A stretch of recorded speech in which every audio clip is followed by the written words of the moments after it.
All right, guys, welcome to our first ever GMTV Live. Very excited to be doing this. I went live a lot on my other YouTube channel, Above and Batman Beyond. Definitely subscribe there as well. But yeah, our first ever on here. I have loved doing the videos, both trivia, or I should say all the videos, including trivia, the GMTV stuff here, as well as the Batman Beyond stuff that I've brought to the channel as well. But the thing that really the flagship of this whole channel has been GMTV. So I am very excited once again to be live. Please chat what you guys got.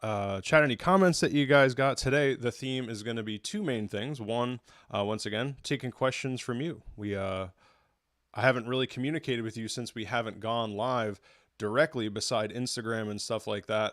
I love your comments. Thank you guys so much for your comments, as always. But again, to get a live chat, go back and forth. So once again, this will be our first ever Q&A. And then the other thing I definitely want to do in this live stream is to unpack our video, the top 5 gangster movies with the most Sopranos actors. So as you guys could see, obviously from the thumbnail here, it's Sopranos 25. 2024 is 25 years of The Sopranos, dropping January 10th, 1999. So all year is Sopranos 25. We're a little behind because, again, it was obviously in January, but still better late than never. And what I wanted to do is, once again, go back to that video, unpack it a little bit since it is still the 25th, and unpack it. By that, I mean, we're going to go through, I didn't really give my own opinions on the movies. So it's going to be my own thoughts on the actual movies within the, again, the top 5 gangster movie vid. And it's not just 5 movies, by the way. If you haven't watched the vid, first of all, step out of this. Well, leave a comment or whatever. Like, subscribe, as always, all that fun stuff. But yeah, check out the video first and then probably come back to this and it'll make a little more sense. But yeah, I don't give my thoughts. I don't really review the movies because that wasn't the point of the video. But now I thought, once again, with both Q&A and the ability to go live and have more time here on the stream, it'd be a fun thing to do. So let's once again check. All right, nobody in chat, Patty chat yet. As always, once again, smash that like button, hit subscribe, turn on notifications for future streams, because again, now we're going to be going live.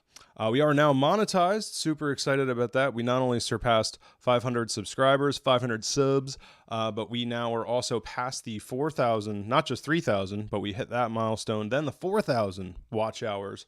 So that was huge. So point is, once again, now we are monetized. I am going to be getting, what's it called? Membership levels. I'm working on those as we speak, as well as a separate Patreon. So membership levels here in the channel. But for now, super thanks would be much appreciated. You can find them on any and every video that we post. Please let me know if you can or can't see them here in the stream. And all right, let's get to it. Enough of this plugging. Enough of this housekeeping. Guys, as always, please leave something in the chat. Any questions, any cues that you have that you'd like me to A for Sopranos 25. But yeah, let's load this baby up. All right, so I'm still working on this. Let me know if you guys can hear or see this.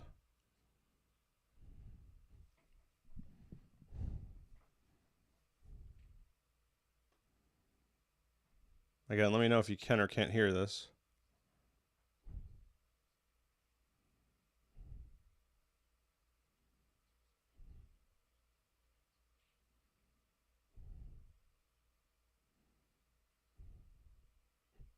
All right, so we'll start again with number 5 with 2 Sopranos each. True Romance, it does not get any better than that. As I mentioned in the video, and by the way, I'm going to repeat some of the stuff that you hear in the video itself, but yeah, written by Quentin Tarantino, directed by Tony Scott, which is kind of interesting. You wouldn't think the director of Top Gun would direct True Romance, but Tony Scott, nonetheless, it is really one of the greatest gangster movies of all time. There is, of course, the unforgettable monologue, from Dennis Hopper in that scene with Christopher Walken. I'm pretty sure, too, Georgianne Walken is the wife of Christopher Walken, and Georgianne Walken and Eileen Jaffe, Sheila Jaffe, I should have these things in front of me. I think it's Sheila Jaffe and Georgianne Walken Either way, they are huge names in casting, and they cast The Sopranos, and they cast a lot of these gangster movies that we're going to be talking about. But I'm almost positive True Romance was how they came across James Gandolfini for the first time, and then of course putting Christopher Walken in True Romance. And yeah, man, that monologue that he gives, whew, talk about something that probably couldn't make it into movies now.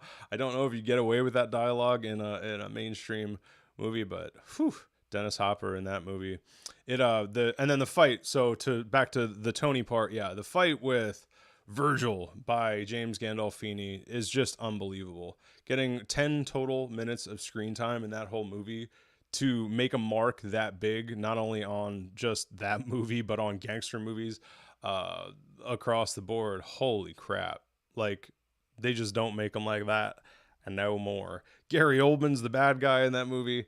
God, I love that movie. I saw that thing years ago too. It was one of those movies that you watch when you're younger and you're just like, this is the coolest thing ever. I mean, Christian Slater putting on the Elvis glasses after killing, you're just like, oh, he's turning into something else, man. Talk about a transformation of character.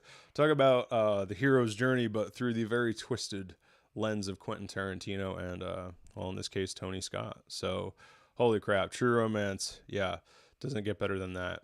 Carlito's Way. I love Carlito's Way. I don't like it as much as I used to. It's got a very special place in my heart because once again, it was one of those formative gangster movies growing up. When I watched it as a teenager, I was just like, this whole, it is, because it's so emotional. I mean, Scarface is kind of like watching, that's like one of the, I don't know. It's obviously, it's Scarface. It almost goes without saying how great it is. So you watch that when you're younger and you're cheering it on. You're like, let's just watch the end of Scarface, but point is, Brian De Palma, who also directed Scarface, I often, when I'm giving people advice on like where to start when it comes to watching gangster movies, it'll be like, excuse me, obviously Scarface, but for me, I think Carlito's Way is a better film. I think Scarface is still great, but man, Carlito's Way, just especially Sean Penn in that movie. You're like, how is that Sean Penn? I think David Kleinfeld is his name in that movie. Man, it's just again, I'm still working on having getting back into the live stream, so I would have a lot of this information in front of me and be able to pull things up. But we'll get there. We'll get there. Anyway, yeah, it's just so impressive what Sean Penn does with that character, and the way that he just flat out turns into, again, talk about a transformation in character. In this case, the devolution of a character. David Kleinfeld going from lawyer to, by the end of it, Pacino's just like, you're a gangster now. You get that, right? Oof. Pacino's delivery, when Sean Penn takes that dude out. Ugh. If you haven't seen it, just I'll let you watch it. But man, so yeah, seeing like the devolution of that character. And then so in that movie you have Joe Saravo was the father of Tony Soprano in the flashbacks, and just did such a good job in that. You had the season 3 flashbacks when they start to dig deeper in therapy, and you have when Melfi tries to dig deeper in therapy with Tony, and he does actually, contribute, and which is interesting. It's one of the parts of the series that, again, transformation of character, where Tony Soprano really is trying to work on himself. That's kind of one of the highlights, I think, of season 3, is that there's a lot of that show is resistance to the therapy, resistance to change. Even though he uses the therapy, he doesn't necessarily change. Whereas season 3, we get to root causes is kind of one of those themes, root causes of why he's getting the panic attacks, all that stuff. So anyway, to get those flashbacks, crucial to those, of course, is seeing his father, because they have that whole thing of, you have this panic attack and meat triggers it, the gabagool. The gabagool triggers it because dad bringing home the bacon is tied to your mother's, weird sexual whatever attraction to how this meat is going into her kids' mouths via a guy getting his pinky chopped off in the butcher shop. So all this stuff with meat, let alone Tony taking over Satriel's and everything, that the legacy of kind of this illegitimate passing of meat, if you will, via people getting chopped up in Satriel. A lot of people get chopped up Satriale's. That's another theme in The Sopranos. You want to see people get chopped up? Check out Satriale's. Hang out in the back of Satriale's. But yeah, so all of this is to say, once again, Joe Saravo, to see the father, you needed a good actor to portray the father of Tony Soprano to really understand who Tony Soprano is. And I think Joe Saravo just absolutely freaking delivers on that.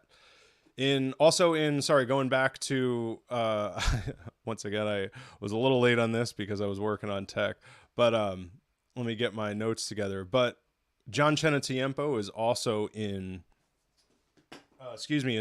True Romance. John Chenatiempo, who played Anthony Maffei. Anthony Maffei was not that big of a character, so to be fair, it's like if you didn't recognize him from that, and honestly, I was like, John Chenatiempo, what?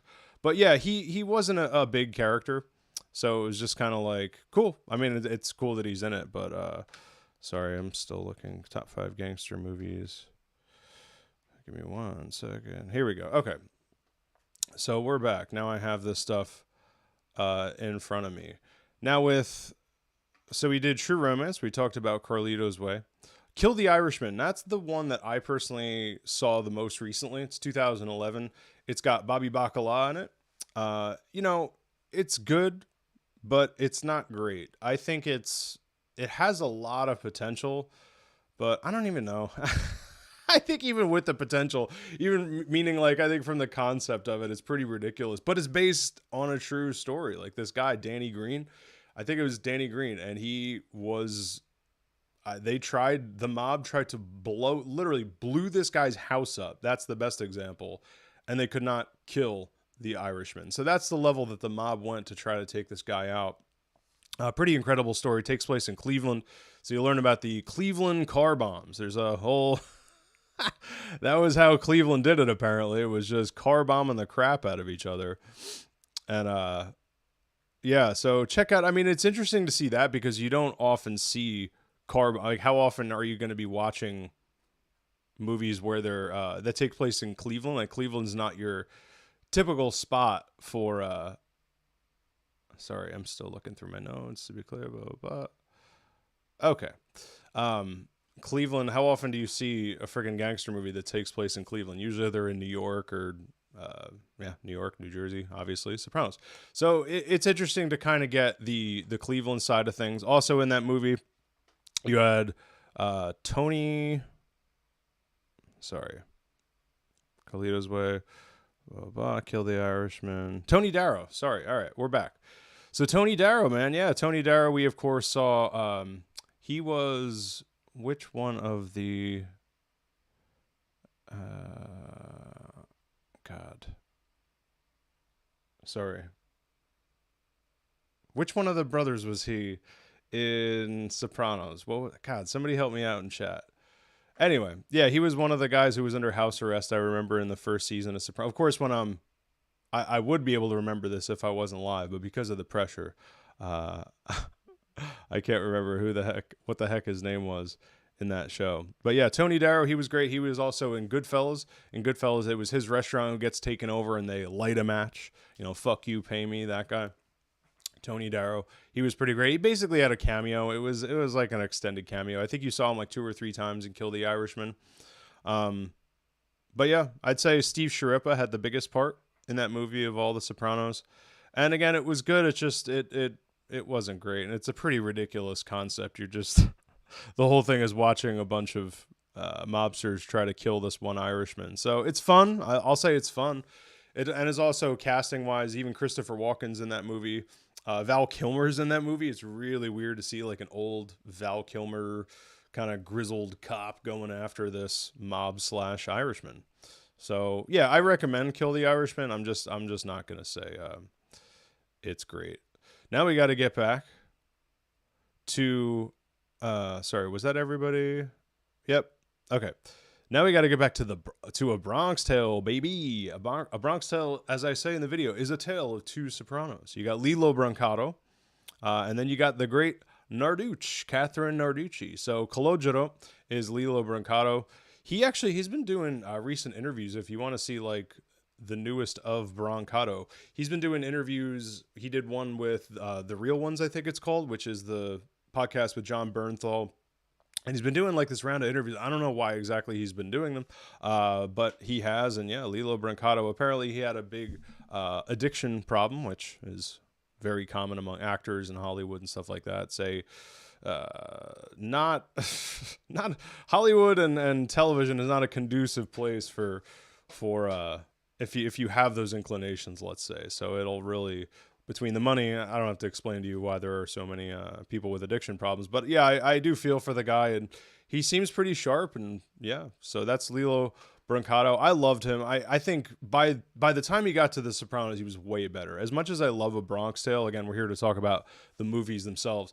As much as I love The Bronx Tale, I don't think he's necessarily a strong, the one of the strong pillars of it, whatever you want to say. I think De Niro really carries that movie, and Narducci, she's solid in it too. She's not in very much of it, but that really is De Niro and Chaz Palminteri's movie, man. Chaz Palminteri, whew, Sonny, I love that. And I love that speech that he gives, and he's just like about availability, and he's like, look, the reason that people, because somebody asks Sonny in that movie, and they're like, well, why do you spend so much time on the street? Like, you're high up. Why would you bother spending time like among the, the street and all that stuff? You don't have to. And he's like, because part of this business is availability. So for him, it was like a customer service thing. Like if you walk into a restaurant and there's no hostess, you're not being welcomed by anybody. Of course, he's the way higher end. I guess maitre d' is the better. As you need to always put a face to this organization that you're paying into. And it seems like a very old school kind of golden age glimpse of the mob. You don't probably get a lot of guys who are actually on the street now, beside Tony Soprano, which is a very different example of a guy who he's like an animal. He can't help himself. He has to stay on the street. So he installs basically juniors just so he can be on the street, because he's just like a wild animal who can't help himself. But that's a totally different case. In the case of Sonny, it was like a guy who from a business perspective wanted to make himself available. I always found that as like a really fascinating kind of side to that. Somebody, I remember working at an Italian restaurant of all places in New Jersey, of all places. And this guy was like, hey, I think my favorite part of Bronx Tale. And he explained that whole thing that I just explained. And I was like, hey man, you're right. That is a badass part of that movie. Yeah, love me some Bronx Tale. And of course, Charmaine Bucco in The Sopranos. She is, as I say in the video, one of my favorite things about that character is that she is the one of the very few characters who is incorruptible. Like even her husband, Artie, is always dancing a line of giving in to Tony and taking money from Tony and doing business with Tony, playing footsie with the mob, if you will. Whereas Charmaine is just like, no. I mean, to Carmela, she tells Carmela flat out in season 1, like, I slept with Tony. Wasn't for me. You guys don't scare me. I'm not impressed with any of your shit. And I don't respect you, pretty much, is what she said. Like, I think she loves The Sopranos, Charmaine, but she doesn't respect them the way that, she doesn't fear them the way I think that other people do, that kind of respect. She really doesn't like their lifestyle, whereas I think the rest of the characters kind of have I don't know. You see what I'm saying there. And sorry, in Carlito's Way, we didn't talk about Vinny Pastore. I mean, there's not much to talk about. He basically and again, I've really tried to have the video going so I could go through it while we're on here, but we'll try to get that going next time. I had it going. I did a whole test. And of course, when you try to go live, there's always problems. But anyway, Carlito's Way, Vinny Pastore. Again, not much to talk about there. He just has that very small cameo, not even a cameo, just a part where he comes out as one of the guys that when David Kleinfeld, again, Sean Penn, starting shit. And yeah, those guys come out to defend the Italians and big puss, Vinny Pastore. Is one of them. And then the terrifying hitman at the end, that was Joe Sarava. That was the father of Tony Soprano in the flashbacks. And holy crap. Like, that's an unforgettable, and especially, I mean, how many lines does Joe Sarava have in that movie? Very few, I'm sure, if you go back. But, yeah, man. Like, such a memorable part for someone who really doesn't, again, have many lines. And the whole movie really culminates to that part too. That's the real dramatic, just the thriller of that movie, if you will, because it opens up with, and then obviously no spoilers, it opens up with Carlito dying. So you know you're building toward this tragic, sad. That movie is just so freaking sad, but it's so good. And yeah, those Brian De excuse me, the iconic signature Brian De Palma camera splits that Tarantino likes to rip off and stuff with Kill Bill with love, likes to rip off with love. All right, so those are that's 5. That's 2 Sopranos each. Back to number 4. Again, I was gonna play the video, but I think it's just gonna keep playing at the same spot, and that doesn't really help us very much. I mean, we'll try it once again. Let's see.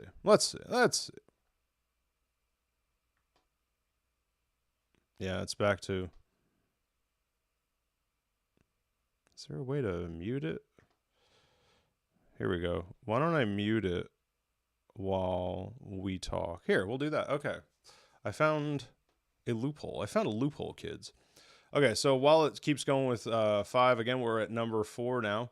So number 4, again, this is kind of a cheat, but I did find an error in Anastasia's list. So George Anastasia is who wrote the book upon which these are based. So it's, yeah, okay, that's still going. The book upon which this list that where I compiled the top 5 gangster movies, it came out of this book that George Anastasia wrote. And in George Anastasia's list, I noticed that he didn't put Bobby Bacala, Steve Sciarippa, in Casino. And he does have a tiny part in Casino. It is uncredited, but he does, if you look it up on IMDb, it's Man and Bar. Okay, so let's see if we're back here. No, we're okay. We're only at Carlito's Way on there.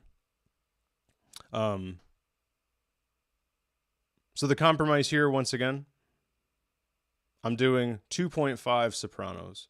And it's kind of a cheat, but it's half a Bacala. So he was in Casino, as I put in my notes. So, sorry. Okay, so also in Casino, we have Paul Herman. And then Phil Leotardo. Yes, of course. We have Frank Vincent. So Beansy Gaeta. And then the infamous Phil Leotardo in Casino. You know, a lot of people look at Casino as like a Goodfellas Part 2 type thing. And I get that to an extent, because obviously you have Pesci, you have De Niro back. But Frank Vincent is just, it's interesting to get the Billy Bats. I call it the revenge of Billy Bats, because he literally takes a bat. I think I said this in the video. And, boy, do they get back at Joe Pesci for what they did. So I can't help but think, and obviously Scorsese directing that as well.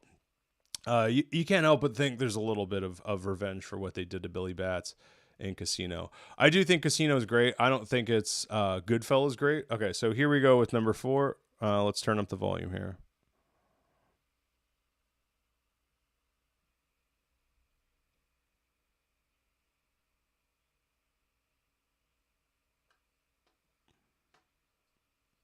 And let me know in chat if you can't hear this. Oh, and that right there, when he gets him, who forgets that? Like that'll just burn itself into your brain. But yeah, that was Bobby Bacala in the background there. See him? There he is. Man and Bar.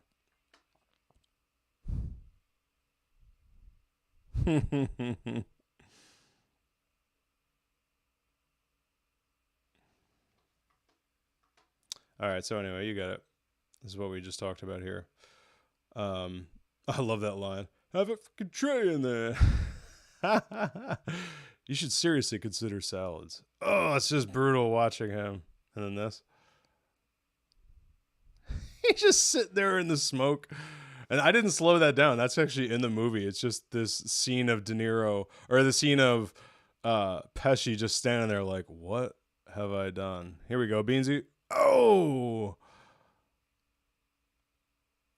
yeah, both of whom get run over by SUVs, which I didn't put together until I put together this video. I love that. Both of these guys are in Casino, and both of them get run over by SUVs in The Sopranos. That's The Sopranos for you.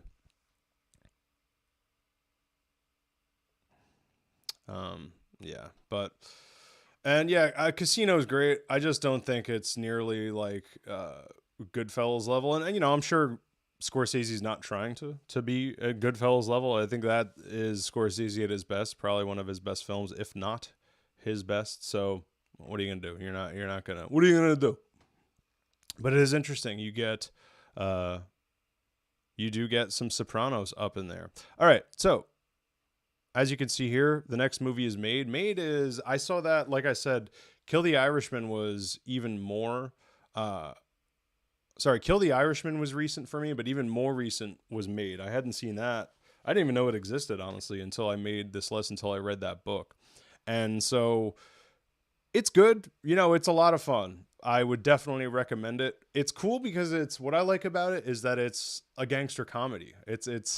And so you'll see a lot of kind of Sopranos DNA in there, insofar as a lot of the Sopranos is humor, so much so that when you'll hear, like, Michael Imperioli, Christopher, famously has said when he first read the script, he didn't know what it was, specifically genre, because he was just like, there's so much humor in it. It's so funny. He thought it was another Analyze This. He thought it was another mob comedy.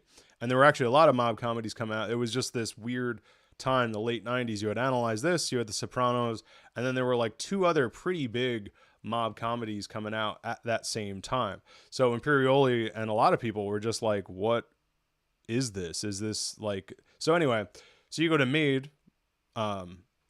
Jon Favreau, who appeared, you remember that in the episode D-Girl, there's the episode where Jon Favreau plays himself, and again, Michael, Christopher, who's obsessed with film, wants to put out his own screenplay. In that episode, you know, again, Jon Favreau plays himself, and so you could tell he probably pulled some of those Sopranos into his movie. So you have Federico Castelluccio, you have Furio. Vinny Pastore definitely has the biggest part in that movie. He plays kind of their 411 to the mob, if you will. He gets kind of like, they get like inside info from him, and there's actually a pretty decent shootout. This is something I wanted to say in the movie or in the video, and I'm not sure if I got to it, but I can't help but say here, now that I have some extra time, the shootout at the end of that is actually pretty good. Like, you knew Jon Favreau had about $10 to put that freaking movie together. So to put in like a half decent shootout in the movie, I was actually pretty surprised by that. I just expected it all to be a comedy. So again, you got Jon Favreau, Vinny Pastore, Federico Castelluccio, and then you have Adriana La Cerva, Drea de Matteo. And she has a small part too, but I guess her part is a little bigger than Federico Castelluccio. She plays the part when she's smoking a joint with Favreau, and it's just one scene. And then Federico Castelluccio is a bouncer at one part, which was, you know, you can't get better casting than that. He doesn't do the Italian thing, because Federico, like the Italian accent, because Federico Castelluccio actually isn't. Federico Castelluccio, welcome to live chat. Okay, I just want to make sure that the chat, refresh chat. Okay. What's it called? He in real life, Federico Castelluccio doesn't have like a thick Italian accent. He spent a few years in Naples, but I'm pretty sure he was born in America, spent most of his life in America growing up, but spent like enough time in Naples to know specifically that dialect. Like, the Neapolitan dialect is so thick, not to get too deep into Italian language stuff here. If any of you know that I was a former Italian teacher, I promise this isn't a grammar lesson. I'm just saying, the dialect is so different that, like, my family over in Italy was like, I asked if they had seen the show Gomorrah. We'll stay on topic. Gomorrah it takes place in Naples. Jesus, these people make Tony Soprano look like he's playing friggin' T-ball. It's like terrorism level gangster show. If you've never seen it, It's on Max, actually. Anyway, so on that show, they have subtitles, of course, for Americans and stuff, but even Italians have to watch that show in subtitles. Like, meaning if you're from outside Naples, you can't even understand what they're saying. So anyway, back to Federico Castelluccio. He not only knew the Italian, of course, and the Italian accent and stuff, but specifically the Naples dialect. And of course, when they go over, they are Neapolitan Americans. They're not just Italian Americans. The Soprano family is from Naples, from Avellino, which is outside Naples. So to have him as the soldier, well, you couldn't have better casting. And I actually met Federico Castelluccio. It was at an unfortunate. It was actually at a funeral. Not to get into that, but anyway, yeah. So I met him. He's a super nice guy. But yeah, Federico Castelluccio, and Maid's pretty good. You're like, it's interesting to see 2001. I mean, Favreau's so young in it, and then Vince Vaughn is doing his Vince Vaughniest. It's kind of like they just took Vince Vaughn, and it's kind of like Favreau, similar to what he did with Swingers. Swingers is kind of like, hey, I know this guy Vince Vaughn. Let's put a camera on him, and then Maid is kind of like, hey, let's do a copy of a copy, except these guys they want to work for this like mob adjacent LA crime family, and they get into their shenanigans. So Favreau and Vince Vaughn, they're kind of like knockaround guys, very briefly for this family. Oh, and here's the highlight of the whole movie for Maid. And you could tell, once again, this is Favreau being a film fan, now, of course, with Star Wars and Marvel and all that. But he's always been this like fan of film and TV. And Peter Falk, man, Peter Falk, Columbo himself, plays the mob boss out in LA. And man, he does such a good job. Like, for me, he steals that movie, and it's only a couple parts. And because they have to go in and report to this boss. And for whatever reason, when I watch movies and people are like in trouble, like when kids go to the principal's office, or excuse me, watching kids in real life get disciplined, I don't know why that makes me it makes me laugh. I find it funny, and the movie's a comedy anyway, so it really works. Oh, and fun fact, speaking of Columbo, Bobby Bacala, Steve Sciarippa's first role ever on screen was I think it was his first ever. Don't quote me on that, but I know for a fact he was in the last episode of Columbo. So there it is. From there, again, we're still at number 4 with 3 Sopranos. Now we're at number 3, because again, number 4 was Bobby Bacala with, what was it? 2.5 Sopranos? What did I have it at? Yes, 2.5 Sopranos. Because, yeah. All right, so now we're at 3 Sopranos each with Maid, Pope of Greenwich Village, and was that it? Yeah. So number 1. Yeah, sorry about that. Yes. Okay, so yeah, they are tied for 3 Sopranos each. You have Maid and Pope of Greenwich Village. Pope of Greenwich Village, man, I'm sorry. I know it is revered as a classic. It was one of those movies that, from my perspective, when I first watched it, again, that was actually another recent one. Crap, man, it's 40 years old this year. I went into it. It was one of those movies with the Sopranos podcast, with people talking about it over the years. It's like, I can't believe I haven't seen Pope of Greenwich Village. I watched Pope of Greenwich Village, and man, in my opinion, does not hold up. Like, come on, dude. I know, I'm sure this is one of those things where it's probably nostalgia for a lot of people. I think that's like an 80s New York signature movie, but it doesn't hold. Like, watch it again. Here's my most respectable review to these people. If you love that movie, if you grew up with it, or if it was a big deal for you, I don't want to take that away from you. I really don't. But Charlie, they took my thumb. Like, really? Charlie. That's my other one-word review for that movie. Charlie. Eric Roberts in that movie that's some of the most overacting I've ever seen in my life. He also does one of the worst, and I know I'm using a couple hyperboles back to back here, but some of the most overacting, one of the worst Italian New York accents I've ever heard. Like, seriously. And I looked it up. The Roberts family, they're from the South. It's, of course, Julia Roberts' brother. They're from the South, and then he lived in California. And, like, maybe I'm off. Correct me if I'm wrong. Maybe they did live in New York. I have no idea. But holy crap. Like, Eric Roberts is awful casting in that movie. And I don't want to just spend time slamming that movie.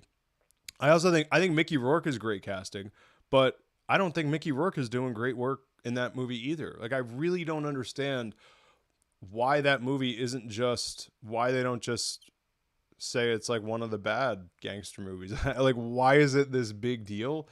Maybe it's because it's the 80s. I know the 80s wasn't like a super strong decade for film. You know, the early 80s, that was a great, I would love to write a book about like just early 80s movies. But anyway, you know, 80s are infamous for, because of censorship and just how the culture was at the time. Not a lot of great movies necessarily. Got fun action movies and stuff like that. But insofar as film, you know, so like in the gangster genre, not a ton of, great movies coming out. And like, in my opinion, this is on that list, and I don't understand that through film history, 40 years, how people haven't gone back going like, it's awkward when that movie comes up. I just bite my tongue, like in real life, when people are like, oh, what about Pope of Greenwich Village? I'm like, I've sure seen it. Like, okay. But yeah, I do not understand the big deal with Pope of Greenwich Village. I truly don't. All right. Anyway, so Pope of Greenwich Village, we have, God, why don't I have it here? Okay, so Tony Lip is, Big Carmine, is Carmine Sr., Carmine Lou Pertazzi Sr. He has a very tiny part in this movie, but he is in it nonetheless. Paul Herman also has a pretty small part, but he is the guy in one of the, again, why it's so iconic, I don't get it. Maybe I'm too young.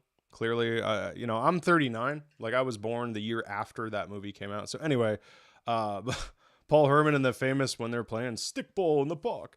And, you know, I know stickball is a big thing in New York, but to me, that wasn't that impressive of a scene. Anyway, he's in that scene when Mickey Rourke is pitching in the stickball scene. Yeah, sure. Let's play some stickball. That was not from that. That's my stereotypical Nunzio character. Anyway, we'll get to that. But, and then, so this is another weird thing that I didn't, in Anastasia's list, I'm pretty sure it doesn't say that Frank Vincent is in this movie, but Frank Vincent, nonetheless, is in. Frank Vincent takes Charlie's, or not Charlie's thumb, but he takes Eric Roberts' thumb. So it's weird that people, like, I don't know if it's that people forget or whatever it is, but either way, yeah, he's the one who takes his thumb in that famous scene. And in the video, you'll see that I have a clip of when he does that. All right, so we have Pope of Greenwich Village. Oh, that's in red. I'm sorry. Tony Lip. We talked about Frank Vincent. And then once again, guys, if you're just tuning in, I really wanted to have all this stuff so I wasn't, you know, hesitating here and going through notes. We were just going to go through the video, and I would have been able to much more clearly explain this next time. We're getting there. This is only our first stream. But yeah. All right, so ever closer to number one. We did Pope of Greenwich Village. We did Maid. Again, we had Tony Lip in Maid. We had Frank Vincent. Who is our third? Oh, they don't count him, but Burt Young is also in that movie. Burt Young is in, Pope of Greenwich Village. He plays one of the bosses, but he didn't make it to the George Anastasia's book, because the George Anastasia book I think his rule was you had to be in at least 3 episodes. Like, you couldn't just be a small character. So,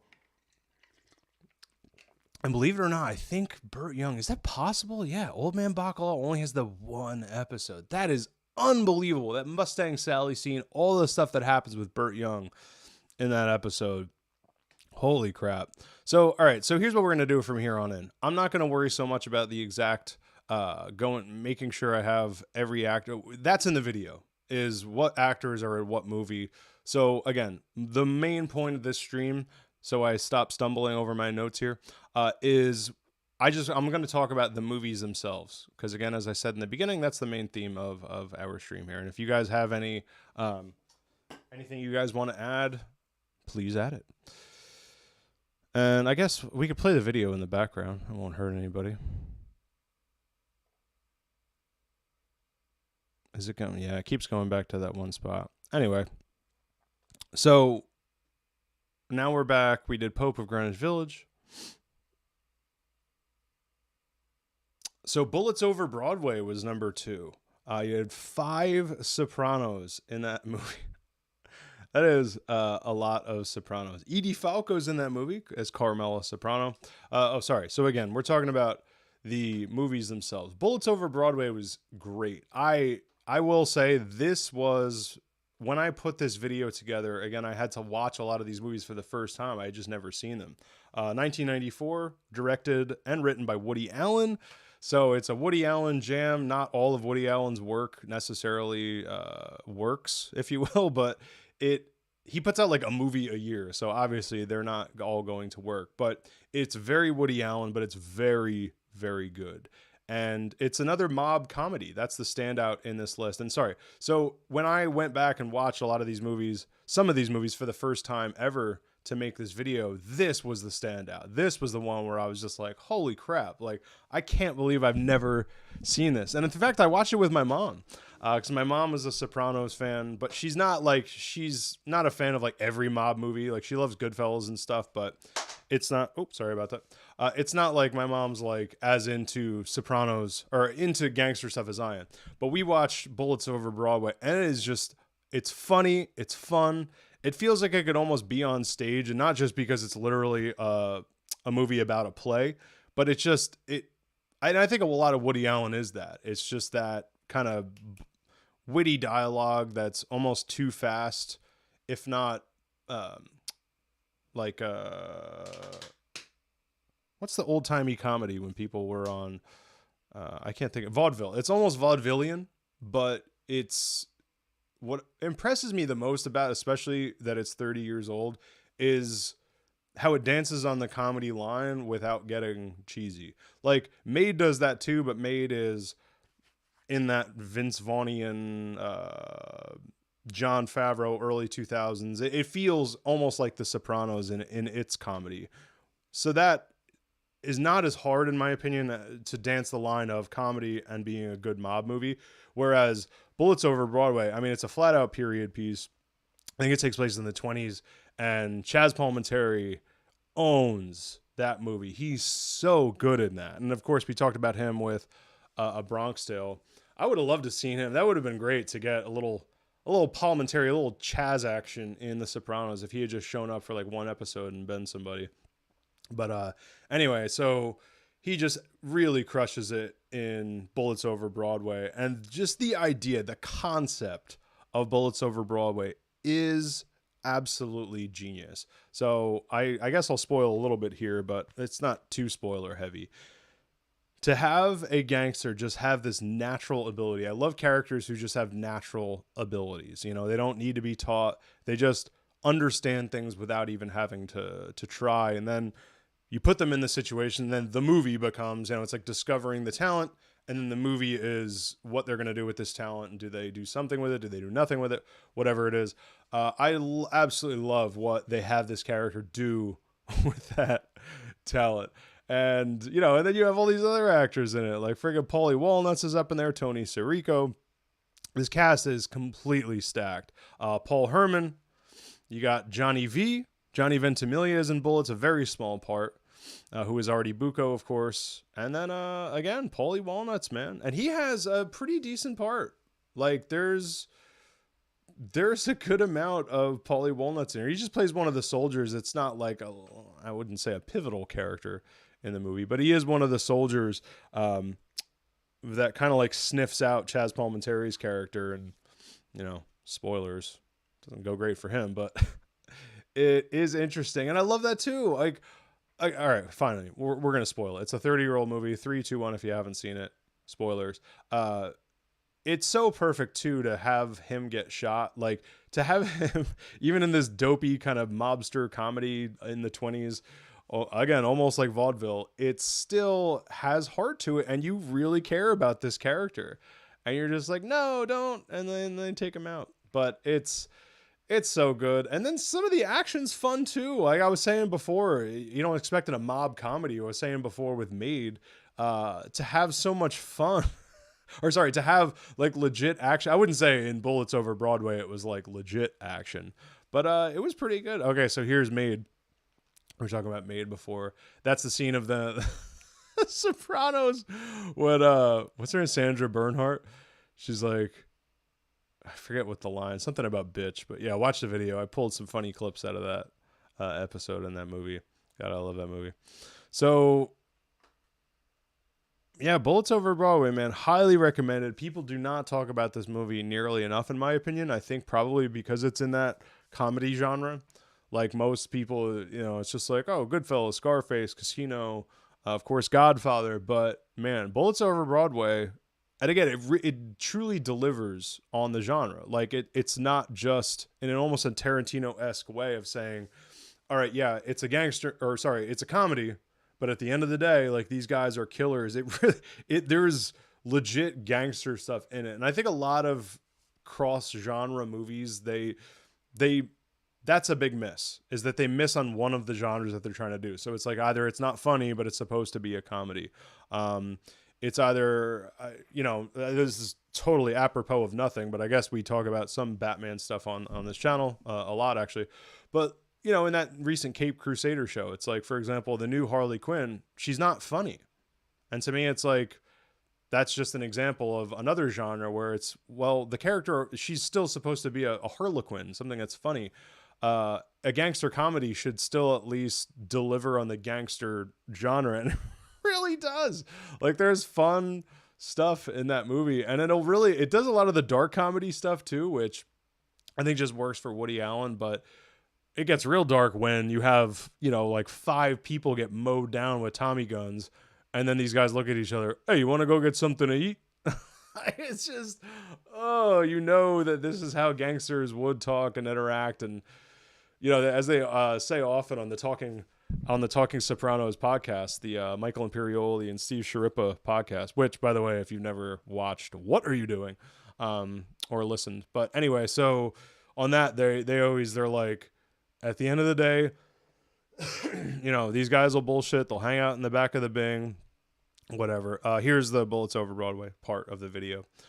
But at the end of the day, these guys are murderers. They are flat out murdering gangsters, and they will, without thinking twice, just do their business. So, again, Bullets Over Broadway, man, I think it was a win. All right, guys, so we're going to probably go for another, I guess, 30 minutes. Once again, I guess we'll take a quick pause here. Please feel free to chat. Please jump in the chat. I'd love to have you guys. Please let me know if any of the sound stuff is working, is not working. That would be a big help to me, being the first time I've gone on here. Hopefully I'm not talking into total silence here. Anyway, but yeah, please like, subscribe if you haven't done that. Notifications for future streams, because again, we're going to stream more and more. I'm also going to do trivia streams. I have my own trivia company, Fun Fact Trivia, and you can, if you haven't noticed, the shorts that I upload here to the channel, a lot of trivia stuff. We're going to be doing trivia live streams, more GMTV live streams, and finally, this month is the month of Megalopolis. September is the month of Megalopolis, and so Francis Ford Coppola's new sci-fi epic is coming out, I think September 29th. So we're going to be talking a lot about Megalopolis, but we are still going to, not to worry if you are a Sopranos person, continue the Sopranos live streams even after the 25th. I think Sopranos is probably what I know most about, honestly, when it comes to gangster movies.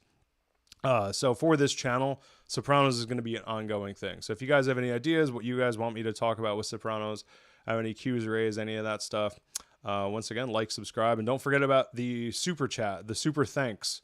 So far, that's all I have set up for monetization, but I would really appreciate a super thanks, whatever you can contribute. And if you can't, please don't break yourself if you can't. All right, so here we go. Goodfellas, baby. 12 Sopranos. 12 mother effing Sopranos, which of course is playing on the screen right now. Yeah, I mean, this movie speaks for itself. As I said before, it's probably my favorite gangster movie. I think it is. I think it's fair to say. People, I go back and forth sometimes with some other movies, but it, growing up in the 90s, what was better than Goodfellas? Like, this is our gangster movie. This is the gangster movie of our generation. As I say in the video, it changed modern filmmaking. We even watched this in our film school. In our film class in high school. They had us watch Goodfellas. So Goodfellas is not only, this is another one where it's like, he's going to make an epic-sized movie about, you know, the newer generation at that time, the newer generation of the mob, but he's going to do it in a modern way. So it's like an epic, but in a modern way. Whereas with, sorry, let me backtrack here. The fact that it was made in the 90s, I just think it holds up better is what I'm trying to say. So while the Godfather movie, specifically Godfather 2, I think is even better than 1. In my opinion, it's 2 over 1. I still think Goodfellas is much more watchable for us. It's probably because it's just a lot more violent. It moves faster. It's kinetic. So it's just so friggin' utterly watchable. Like, it only gets better with time. It only gets better with age. Every time you see it, all you do is catch things you never caught before. It's absolutely freaking fantastic. And when you watch this video, as I've said in social media and stuff, like, this is my opus of 24. The Sopranos 25 video is my opus of 24. I put so much time and work into it, and specifically this Goodfellas part, I am not afraid to say, like, I am truly proud of it. There's so many actors in it, and it's just, there's so much fun stuff when you go through all the different characters that are in Goodfellas plucked for the Sopranos. It's a Sopranos family reunion unto itself. Like I say in the beginning of this video, that reading that book and even this whole video, all these movies are a Sopranos reunion, of course, family reunion, but Goodfellas is its own family reunion within that family reunion. It's like the immediate family and then the other familia, the other extended familia. So good. The dialogue too, like, obviously, again, the violence, the camera work, all that stuff speaks for itself. But I think the dialogue and the emotional ties that these characters have to each other, it makes it just so tragic. Like, the scene when him at the end, at the end with Paulie, and he's going in and he's just like, Henry Hill goes in. I'm distracted by my own video. I guess that's a good sign. Henry Hill goes in, and Paulie's cooking the sausage of all things, and he's just like, I got to turn my back on you. And you know he's done wrong. Like, you kind of don't feel bad for Henry Hill, but you feel so much. The thing that you really feel in that is the disappointment of Paulie. Because a lot of what that movie is about, what makes it epic, in a very different way from the Godfather movies, is that, you know, aside from the obvious, like, it takes place over decades and it's long and stuff like that, but it's the kind of, like, making it so that by the end of, a lot of it's the passing of the torch of, like, and in a negative way, really, of you're seeing the golden age of, you know, of the mob in the 50s, when he's talking about, like, to me, or to my family, being Italian, that was everything. And growing up in the neighborhood, like, that was everything. And you got to see the golden age of the mob. But how does the movie open? It opens, and Michael Imperioli points this out on Talking Sopranos, like, the cost of all this shit, all the cars and all the money and the women and this golden age of New York, it all goes back to having to stab the shit out of a guy in a trunk and shoot him and then dig a hole for his, like, the violence is the cost of all this. Nothing comes for free, let alone all the stuff that these guys get. So, you know, this is the real kind of side of it. And in, Goodfellas, like, Paulie represents that, the golden age. But then Henry Hill is the newer generation. And you see, you know, with the drugs and with all the things. And I think especially that cocaine scene at the end, people, you know, I watch a lot of DVD extras and stuff when I was prepping for this video. And a lot of what people say is, a lot of people's highlights of that movie is that end. It's like a short film unto itself. That end scene with, if you've ever done cocaine, that scene completely just portrays it. I mean, absolutely perfectly portrays what it is like to be on cocaine. The camera work, the zooms, again, very kinetic, especially that part. So to have the movie kind of the third act culminate with that, and then have this denouement afterwards where he has to go face the music to Paulie of all people. It's like one thing to face the law and all the ratting people out in court and all the ugly, you know, everyday stuff, and now he's got to be a regular schnook. But really, the shame of that movie is him walking in there and being like, I gotta turn my back on you, because he was kind of a father figure to him.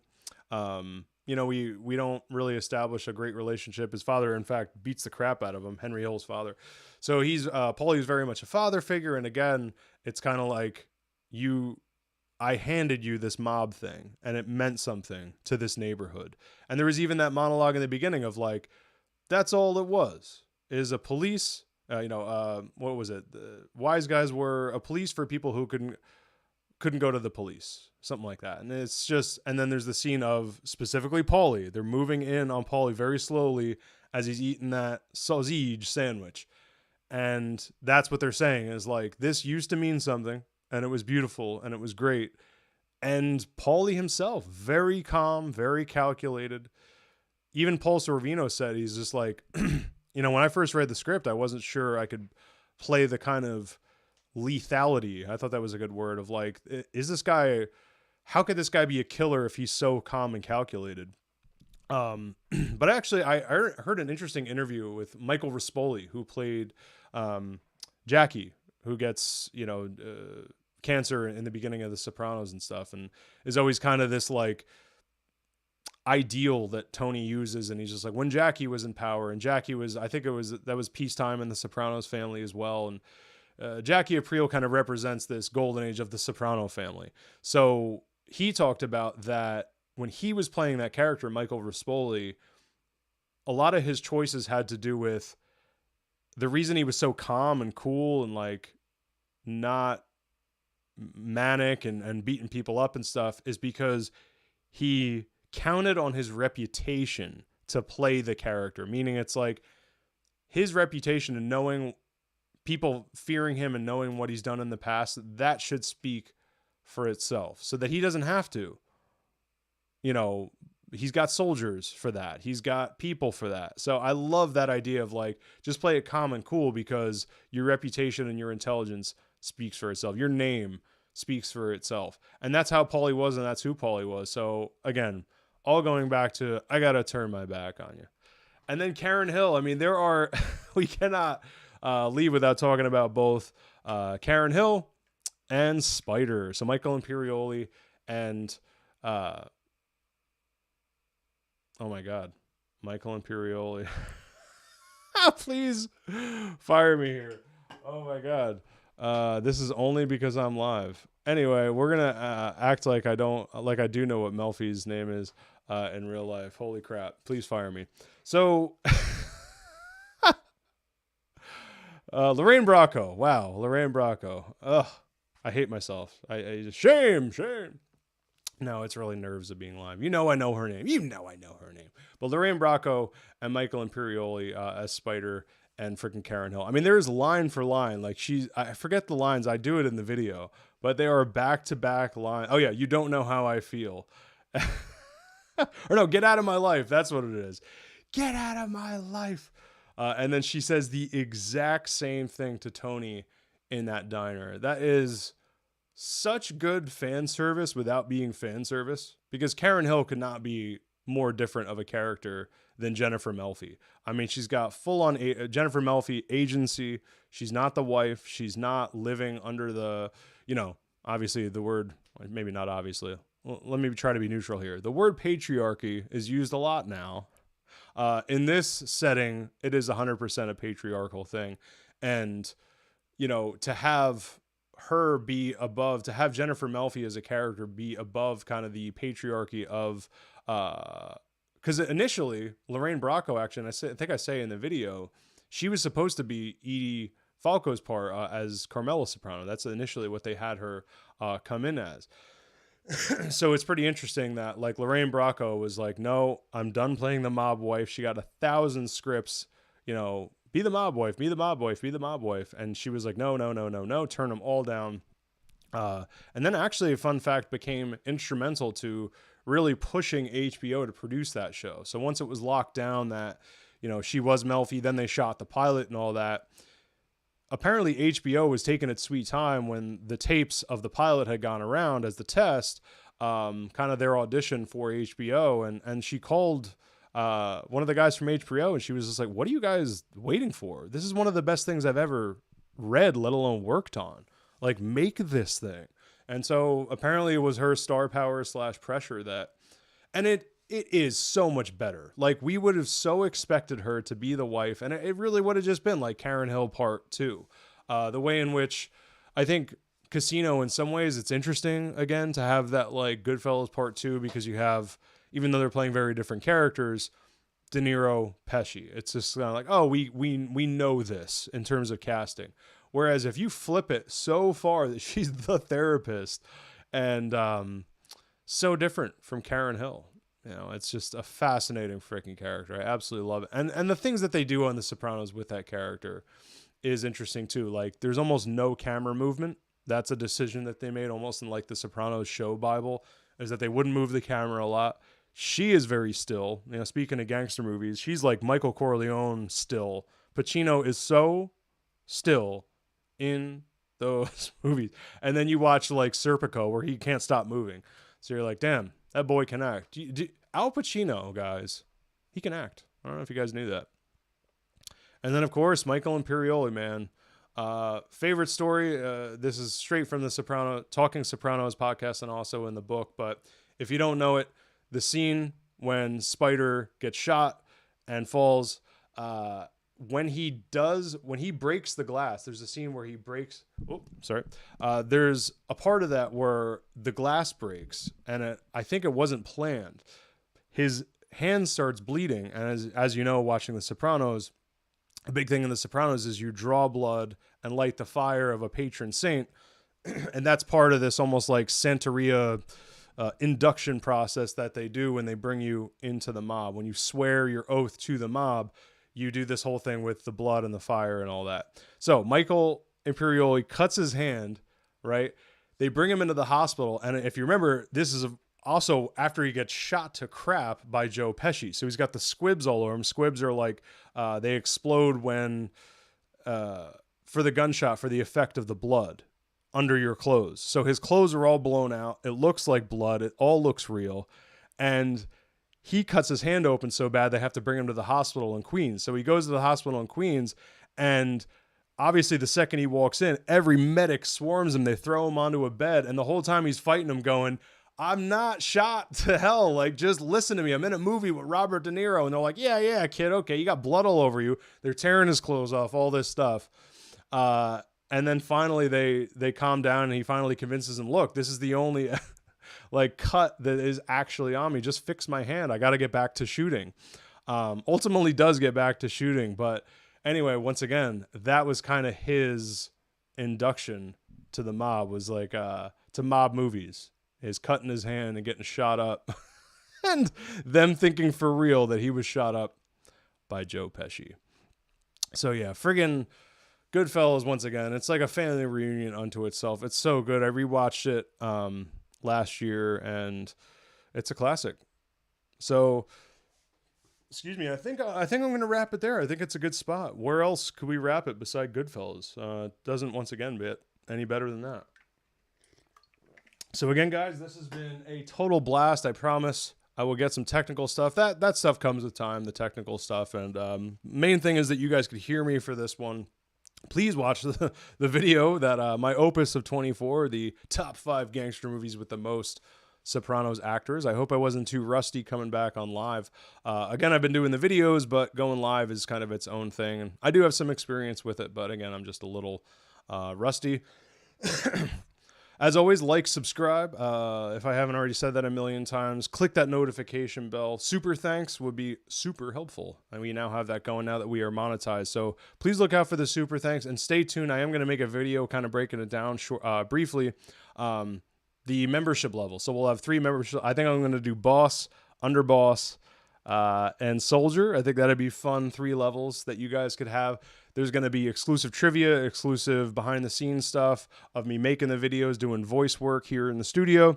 And then, of course, also exclusive stuff for GMTV. Oh, and check out, we've been doing some Batman stuff. I was doing those A24 the week videos where it was one A24 movie per week. But honestly, we got such low viewership on those that I feel like you guys weren't so much into them. But there are 10 of those, so check them out. There's a whole playlist here on the YouTube channel of that. But the main thing, the super thanks would be great. And then again, I'm going to set up a Patreon in the meantime. Oh, and finally, if you're still here, I am making a movie. Above and Batman Beyond, my other podcast and YouTube channel. Again, I've been posting videos. This is actually what I was trying to get at before a little bit with the A24 thing. But you might have noticed I've been uploading more Batman stuff recently. I was a journalist for quite a while. I met and interviewed Kevin Conroy, the voice of Batman, himself, Batman Beyond, or I should say Terry McGinnis, Will Friedle. I interviewed all those guys years ago, and I have a bunch of audio that I've been turning into videos here on the channel. So if you like that stuff, but we are going to, with that footage, I also have a cameraman, a legit cameraman, and we're going to shoot at my local comic shop. So we're going to do an Above and Batman Beyond documentary, our untitled Above and Batman Beyond doc, and that is coming up. My co-host Eli Benson, Batman Beyond fan page, he's also going to be in it. And I cannot wait to put this thing out. I have been a filmmaker for a bit, but to say that I have my own documentary and not just having taken classes and interned and having a YouTube channel, I can full on say I have made a documentary. So it's going to be a short doc, and then what we're going to do is take it out to festivals. I'll start a Kickstarter, and then we'll make like a 20, 30, 40-minute version of it, almost like a, not feature length, but I guess for documentaries, 40, 50 minutes, a full-length documentary. All right, guys, so stay tuned for all that, and thanks for tuning in to GMTV.